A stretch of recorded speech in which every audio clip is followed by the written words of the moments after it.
La situation géopolitique de Kinshasa nous inquiète. C'est ainsi que nous avons levé l'option de venir nous ressourcer auprès de la deuxième personnalité de ce pays, qui se trouve également être le seul sage de la République. Parce que lorsque vous regardez l'ossature institutionnelle actuelle de la RDC, il n'y a personne de son âge à ce genre de poste. Nous l'avons étudié à l'école et aujourd'hui nous faisons la politique avec lui. Nous avons estimé qu'il a beaucoup de choses à nous dire et beaucoup de choses à faire en faveur des Kinoises et Kinois.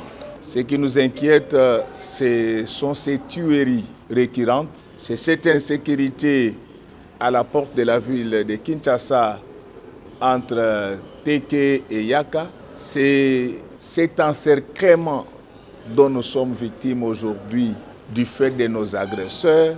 Pour ceux qui s'intéressent aux questions géopolitiques, aujourd'hui, notre agresseur principal est en train de s'installer dans tous les pays voisins.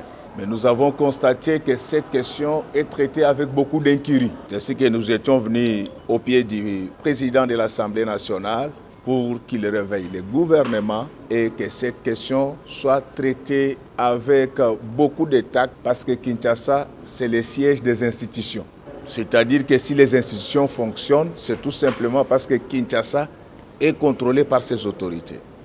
Donc on ne puisse pas confondre Kinshasa avec Rutshuru. Au-delà de cet intérêt institutionnel, la ville de Kinshasa, c'est 17 millions d'habitants, c'est-à-dire Congo, Brazza, Gabon et tous les Cameroun francophones. S'il y a des problèmes dans cette ville, il n'y a pas une forêt là où nous pouvons partir nous cacher. Le président de l'Assemblée nationale nous a rassuré que tout sera mis en œuvre pour que la paix revienne rapidement sur toute l'étendue de notre ville.